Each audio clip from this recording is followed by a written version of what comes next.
Welcome to Peak Analytics. Today, we gather to remember one of the most transformative spiritual leaders of our time, Pope Francis, a man whose humility, compassion, and unwavering faith touched millions across the globe. Born Jorge Mario Bergoglio in the bustling Flores neighborhood of Buenos Aires, Argentina, on a chilly December day in 1936, he would grow up to become a beacon of hope, a reformer, and a symbol of unity in a divided world. His passing on April 21, 2025, at the age of 88, leaves behind a legacy that transcends religion, culture, and borders.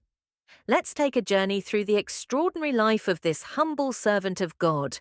If you're new here, don't forget to like, subscribe, and hit the bell for more inspiring stories about figures who shaped history. Imagine a young Jorge, the eldest of 5 children in a working-class Italian immigrant family. His parents, Mario and Regina, instilled in him the values of hard work, empathy, and faith, values that would shape his entire life. As a boy, he played soccer in the streets, shared meals with siblings around a crowded table, and dreamed of a future far removed from the priesthood. In fact, he initially trained as a chemical technician, but fate had other plans. At 21, a near-fatal bout of pneumonia led to the removal of part of his lung. During his recovery, he experienced a profound spiritual awakening, a calling that would steer him toward the Jesuit order and a lifetime of service. His early years as a priest were marked by quiet dedication. Ordained in 1969, he embraced the Jesuit principles of education, social justice, and simplicity. But it was during Argentina's brutal, dirty war in the 1970s that his courage truly shone. While many remained silent, Father Bergoglio risked his life to shelter dissidents from the military dictatorship, forging identity documents and hiding them in churches. Decades later, he would downplay these acts as what any priest would do, but they revealed the moral fiber of a man who put humanity above politics. Fast forward to 2013, the world watched in awe as white smoke billowed from the Sistine Chapel chimney. Habemus Papam, the announcement of a pope from the ends of the earth. For the first time in over 1,300 years, the Catholic Church was led by a non-European, a Jesuit, and a man who chose the name Francis, inspired by St. Francis of Assisi, the patron saint of the poor. From that moment, he redefined what it meant to be pope. He washed the feet of prisoners, embraced disfigured worshippers, and famously asked, "Who am I to judge?" a phrase that became a rallying cry for inclusivity. But Pope Francis was more than symbolic gestures. He lived as he preached. While previous popes resided in the lavish apostolic palace, Francis opted for a modest 2-room suite in the Casa Santa Marta guest house, where he ate in the communal cafeteria and insisted on paying his own hotel bills during travels.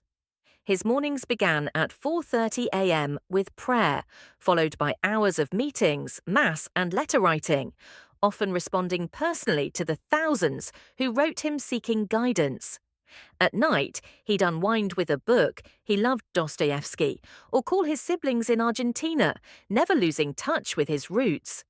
Financially, he modelled radical simplicity.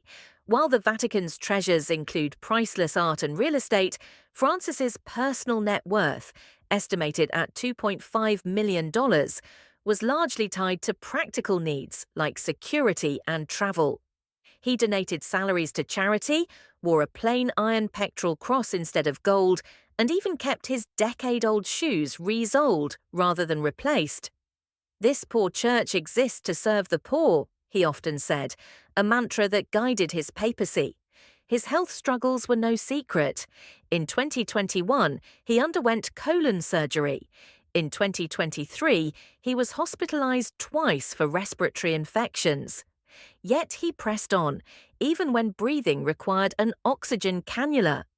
In his final months, though visibly frail, he continued to advocate for refugees, climate action, and peace in global conflicts. His last public address, delivered in a whisper, urged world leaders to see the human face behind every statistic. And then, on that April morning in 2025, the news broke. Pope Francis had passed peacefully in his sleep, surrounded by close aides. Tributes poured in from world leaders, interfaith communities, and everyday people whose lives he'd touched. A Muslim leader in Syria recalled how Francis once kissed his feet to promote unity. A Romani woman wept, remembering how he'd visited her squalid camp and called her sister. So, what is his legacy? For Catholics, he modernized a centuries-old institution, prioritizing mercy over dogma. For others, he was a moral compass in an age of cynicism, a man who carried the scent of the sheep, as he often said, rather than the perfume of power. He redefined leadership as service, proving that greatness lies not in titles, but in how we lift others up. As the sun sets on his remarkable journey, we're left with his own words. Life is a pilgrimage. Walk with joy. Pope Francis walked his path with joy, humility, and an open heart. And though he's gone, his light continues to guide us. If this tribute moved you, share it with someone who needs hope today. Don't forget to like, subscribe, and hit the bell for more stories of lives that changed the world. Let us know in the comments, how did Pope Francis inspire you? Rest in peace, Holy Father.